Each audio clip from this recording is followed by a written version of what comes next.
আসসালামু আলাইকুম, good morning বন্ধুরা, মুরব্বীরা যারা আছেন সবাইকে আজকে আন্তর্জাতিক মাতৃভাষা দিবসের প্রতি শ্রদ্ধা নিবেদন করে ভালোবাসা জানিয়ে আজকের এই দিনটি শুরু করছি।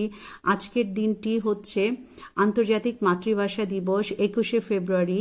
এই 21শে ফেব্রুয়ারিকে আন্তর্জাতিক মাতৃভাষা দিবসের মর্যাদা প্রদান করা হয় প্রথম 1999 সালের 17ই নভেম্বর জাতিসংঘ কর্তৃক। এই দিনটিকে আন্তর্জাতিক মাতৃভাষা দিবস হিসেবে ঘোষণা করা হয়। বাংলাদেশে এই বাংলা ভাষাকে রক্ষা করার জন্য অনেকে প্রাণ দিয়েছেন নিজের মায়ের ভাষা বাংলা ভাষা রক্ষা করার জন্য।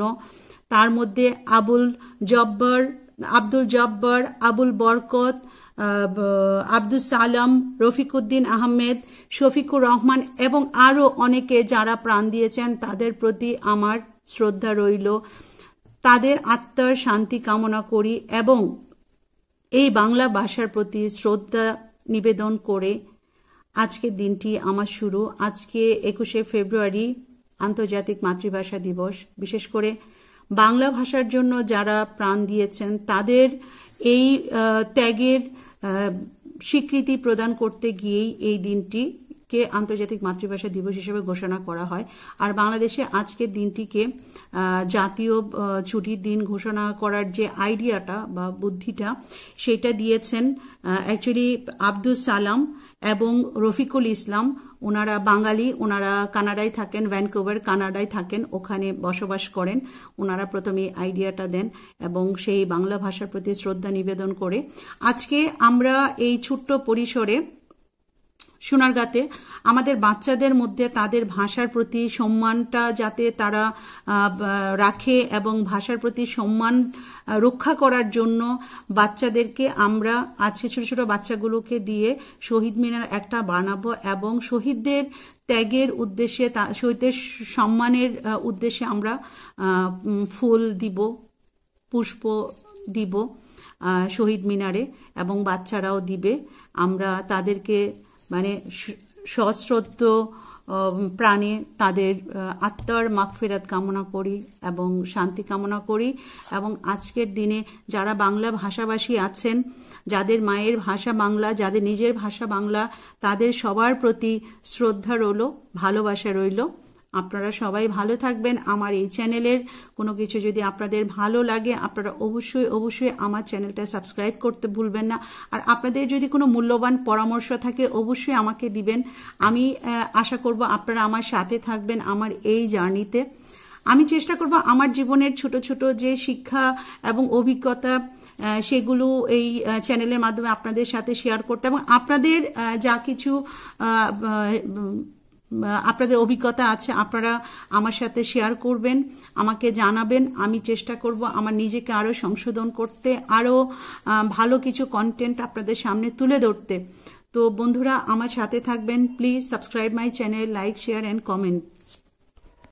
আজকে বাচ্চাদেরকে দিব চিকেন ফ্রাইড রাইস। তো সাথে বাচ্চারা সবজি খেতে চায় না, তাই হালকা একটু গাজর আর ফুলকপি দিচ্ছি। আমি আগে চিকেনটাকে ম্যারিনেট করে রেখেছিলাম। ম্যারিনেট করতে আদা রসুনের পেস্ট আর একটু সয়া সস আর একটু হচ্ছে ভিনেগার দিয়ে নুন দিয়ে ম্যারিনেট করে রেখেছিলাম। আর সেই চিকেনটাকে ছোট ছোট করে কেটে এখন একটু পুরন দিয়েছি। পুরন দিয়ে একটু পেঁয়াজ দিয়ে আর অল্প একটু চিকেন মশলা, মিক্স মশলা দিয়ে দিলাম। দিয়ে চিকেনটাকে ভেজে এটার সাথে ফুলকপি আর গাজরটা দিয়ে ভেজে নিলাম। তো ভাজাটা মোটামুটি যখন একটু সিদ্ধ হয়ে আসে তার আগে কিছুক্ষণ ঢেকে 10 মিনিটের মতো ঢেকে দিলাম। ঢেকে দেওয়াতে সিদ্ধটা ভালো হয়ে গেল চিকেনটা। আর এই ফুলকপি আর গাজরটা মোটামুটি সিদ্ধ হয়ে যাচ্ছে। তো যখন এইটা পুরোপুরি সিদ্ধ হয়ে যাবে তখন হচ্ছে এটা ভাতটা দিয়ে দিচ্ছি। বাঙালি বাচ্চারা আসলে ভাতটা খেতে চায় না ডাইরেক্ট, বিশেষ করে আমার বাচ্চারা নর্মাল সবজি দিয়ে খেতে চায় না, সবজি বা চিকেন দিয়ে নর্মাল ভাতটা খেতে চায় না। কিন্তু এই ভাতটাকে যখন একটু ফ্রাই করে দিই, একটু প্রসেস করে দিই, তো তখন দেখা যায় খুব মজা করে তারা খেয়ে নেয়। সেই জন্য আমি চিকেনটাকে ম্যারিনেট করে রেখে দিই। যখন স্কুলে যাই তখন একটু ভারী টিফিন হিসেবে সপ্তাহে 1 থেকে 2 দিন আমি এই ফ্রাইড রাইসটা করে দিই। কখনো এগ দিয়ে করে দিই, কখনো মিক্সড করে দিই, কখনো চিকেন আর ভেজিটেবল মিক্স করে দিই। করে এইভাবে বাচ্চাদেরকে ভারী একটা স্কুলের টিফিন দিই। লাস্টে আমি ধনে পাতাটা মিক্স করব। খাবারটা কিন্তু দেখতেই খুব ডেলিশিয়াস লাগছে। কিন্তু এই ভাতের এই ফ্রাইড রাইসটা বা ভাত ভাজাটা করতে হলে যে জিনিসটা সবচেয়ে বেশি মনে রাখতে হবে সেটা হচ্ছে লবণটা যেন এনাফ হয়। লবণের পরিমাণটা যদি ঠিকঠাক হয় তাহলে খেতে কিন্তু খুব ভালো লাগবে। ভাতটা মোটামুটি ভাজা হয়ে গেছে। এখন আমি দিয়ে দিচ্ছি ধনেপাতাটা। ধনেপাতাটা একটু বেশি দিচ্ছি, আমার বাচ্চারা ধনেপাতাটা খেতে ভালোবাসে, পছন্দ করে খাবারে। ধনেপাতার স্মেলটা খুব সুন্দর।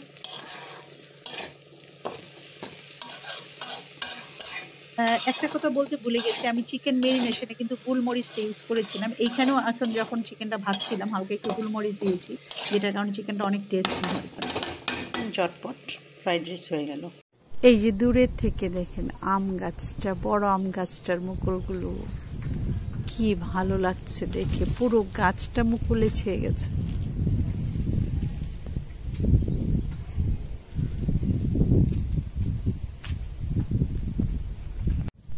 এই দেখুন একজন এনআরআই এর ঘর, গেটের মধ্যে দেখুন আগাছা হয়ে পুরো অ্যামাজনের মতো হয়ে আছে। বাড়ি কিনে রাখছে কিন্তু আসার নামে কোনো খবর নেই। এই দেখুন পুরো জঙ্গল হয়ে আছে, বিশাল বড় জঙ্গল। ঘরটাই কভার করে যাচ্ছে, এত জঙ্গল। কি জঙ্গল, ঘরেই দেখা যাচ্ছে না।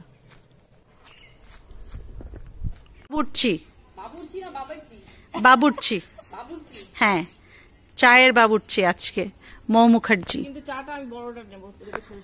আচ্ছা ঠিক আছে, আজকে ও বড়টা চা খাবে, আজকে তো ওর বেশি চা খেতে ইচ্ছে হচ্ছে। আর আজকে চাটা কি দিয়ে বানিয়েছিস? আজকে মুসাম্বি লেবুর পাতা দিয়ে। মুসাম্বি লেবুর পাতা দিয়ে। দেখি স্মেলটা, আহ নট ব্যাড দোস্ত, ভালো হয়েছে। তুই মুড়িটা নিয়ে আয়, মুড়ি আছে তো, মুড়ি খাবি না? এই যে এই ধনে পাতাগুলো আমরা তুলেছি, মো এটা দিয়ে কি করবি? চাটনি করবি, আমরা ওইটা চিতে পিঠে দিয়ে খাবো। আর এই ধনে পাতাগুলো তুলেছি, আমি একটা চাপকি বানাবো ঢাকাই স্টাইলে, সেটা আমরা ধনে পাতার চাটনি দিয়ে খাবো। চাপকি বানাবো তাই বাগান থেকে একটা টমেটো তুলে নিচ্ছি, টমেটোটা কুচি করে চাপকির মধ্যে দিব। এখানে আরেকটা বড় টমেটো হয়েছে, এটাও তুলে নিচ্ছি। কাঁচা টমেটোটা দিয়ে চাপকিটা বানাবো। গাছ থেকে দুটো লঙ্কা তুলে নিচ্ছি।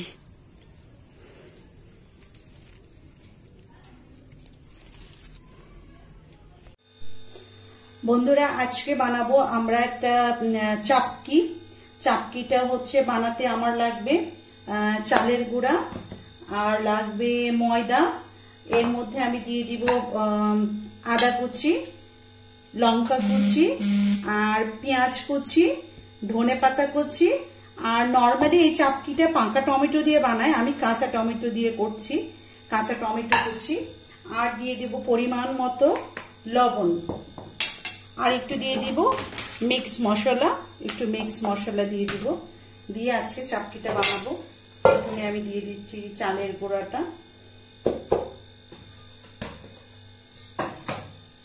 তারপর দিয়ে দিচ্ছি পরিমাণ মতো ময়দা। ময়দাটা দিলে এটা একটু ক্রিস্পি হয়।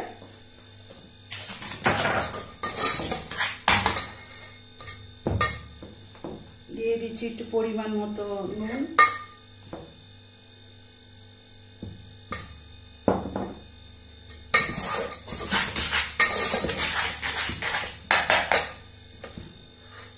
এরপরে আমি একে একে এখানে যা কিছু মিশ্রণগুলো আছে সেগুলো দিয়ে দিব।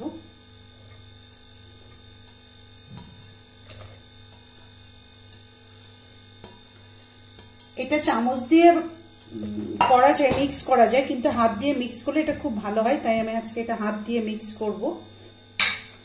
অল্প একটু দিয়ে দিচ্ছি মিক্স মশলা, জাস্ট একটু সুন্দর স্মেলের জন্য। এটা আমি হাত দিয়ে মিক্স করব। কালারটা আনার জন্য আমি অল্প একটু হলুদের গুঁড়া দিয়ে দিচ্ছি, তাহলে একটা সুন্দর কালার আসবে, একটা ইয়ালো। হালকা করে একটু হলুদের গুঁড়া দিয়ে দিচ্ছি। এই যে গোলাটার কনসিস্টেন্সিটা এরকম হবে, দেখতে দেখুন অনেকটা এইরকম হবে। উল্টে দিচ্ছি।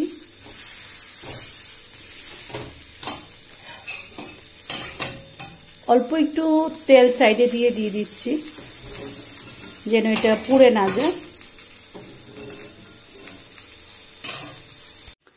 পিঠাটা কিন্তু আমার পুরোপুরি, পিঠা ঠিক না, চাপকিটা কিন্তু আমার পুরোপুরি হয়ে গেছে। দেখুন কি সুন্দর একদম একটু ক্রিস্পি ক্রিস্পি হয়েছে। তো এটা এখন নামিয়ে নিচ্ছি। প্রথমে এই চাপকিটা আমি মোয়ের জন্য পাঠিয়ে দিব। মো আসার কথা ছিল যে আমরা একটু 21শে ফেব্রুয়ারি সেলিব্রেট করব, কিন্তু ওর হঠাৎ করে মাথা ধরেছে, সেই জন্য ও আসছে না, তাই ওর জন্য এটা বানিয়ে পাঠিয়ে দিচ্ছি। মো আসেনি, ওর মাথা ব্যথা করছে, তাই ও ধনেপাতার চাটনিটা বানিয়ে পাঠিয়ে দিয়েছে রোশনকে দিয়ে। তো সুমাকে ডেকেছি, সুমা আসলে খাবো একসাথে। এই দেখুন আমরা এতটুকু বানিয়েছি, এখন আমরা খেয়ে নিব চাটনি দিয়ে।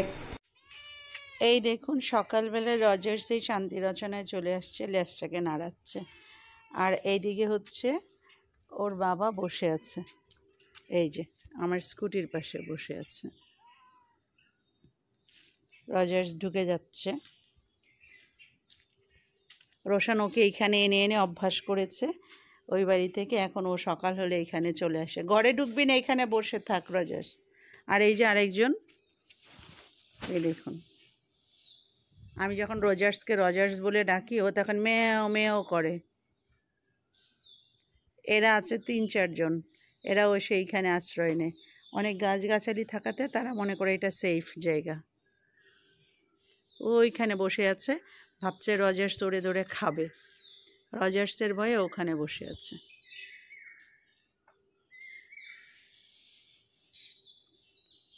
রজার্স,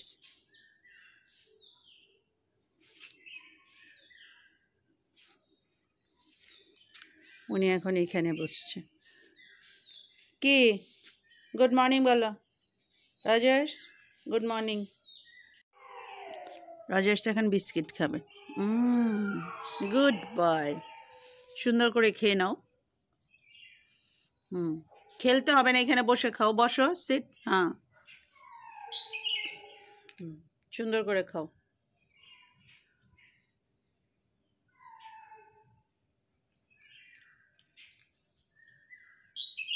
ভেঙে দিব? এত খিদা লাগছে যে সে গোগ্রাসে খাচ্ছে। অলরেডি 4টা খাইয়ে দিয়েছে, আরও 4টে খাবে সে। আরে বাবা, পারে না একদম, মনে হয় কোলে চলে আসছে। খেতে পারবি তুই? তোকে তো ভেঙে দিতে হবে। ওই নিয়ে সে যুদ্ধ করবে এখন।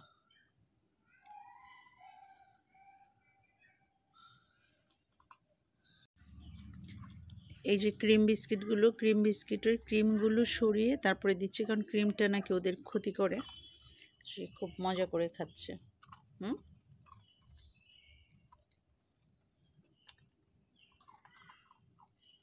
ছোট বাচ্চাদের মতো খাবারটাকে একদম রেডি করে দিতে হয় মুখের সামনে, তবেই সে খেতে পারে।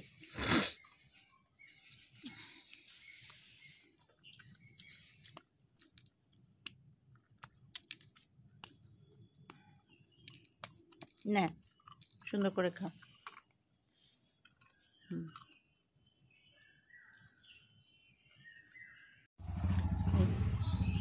ভেঙে টুকরো টুকরো করে দিচ্ছি, এখন খাচ্ছে। ও আস্ত বিস্কিটটা ভাঙতেও পারে না, বেবি একটা। টুকরোগুলো সুন্দর করে খাচ্ছে, কুরকুর কুরকুর করে।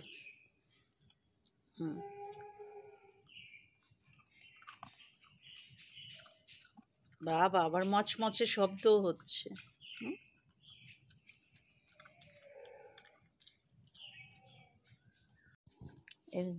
খা।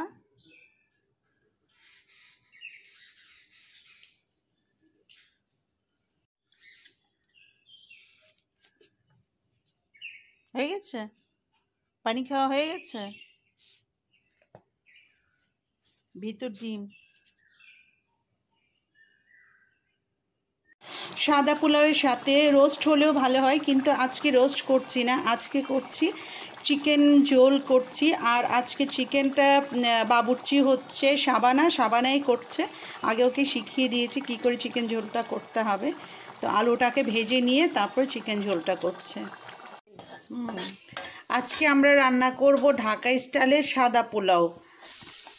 তো সেটা হচ্ছে তেলের মধ্যে প্রথমে একটু গরম মশলা ফোড়ন দিয়ে নিলাম, এরপরে পেঁয়াজটা ভাজবো। পেঁয়াজটা মোটামুটি হয়েছে, এবার দিয়ে দিচ্ছি রসুন বাটা আর হচ্ছে আদা পেস্ট।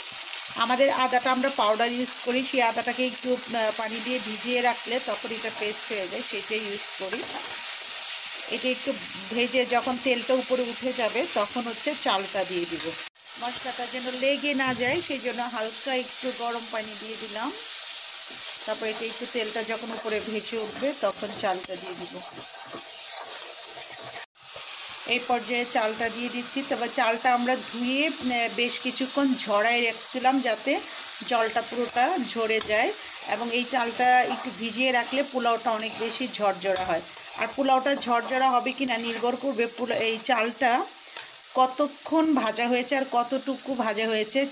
আমরা চালটা এত ভাজবো যে একটা চালের সাথে একটা চাল লাগবে না। যখন ঝরঝরা হয়ে যাবে তখন গরম পানি দিয়ে দিব। গরম পানি দেওয়ার পরে 10 মিনিটও লাগবে না, পোলাও হয়ে যাবে। মেইনলি কাজটা করতে হবে এখন, ভাজতে হবে ভালো করে।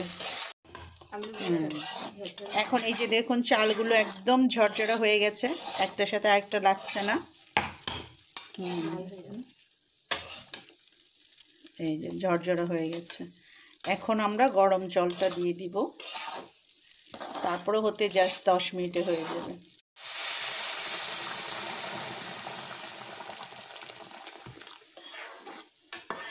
আমরা এতটা মেপে ঝুঁকে করি না, একটা চোখের আন্দাজে জাস্ট করে ফেলি, এবং এটাতে দেখা যায় ঠিকঠাকই হয় সব কিছু।